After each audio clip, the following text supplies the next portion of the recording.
முக்களின் பாதையில் நடக்க வைத்தீரே. உடைந்த நேரத்தில் என் பக்கத்தில் நின்றீரே. முக்களின் பாதையில் நடக்க வைத்தீர். உடைந்த நேரத்தில் என் பக்கத்தில் நின் கேப்பீங்க. அப்பாவை பார்த்து என் மேல பாசம் வைத்தீர். எதனா என்னையும் கண்டீரே. எதனா அப்பா அப்பா என் மேல பாசம் வைத்தீர்.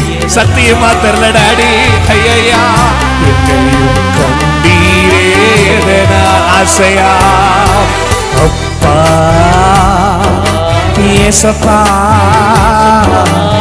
என் மேல இத்தனை பாசமா கூப்பிடு. அப்பா ஏசப்பா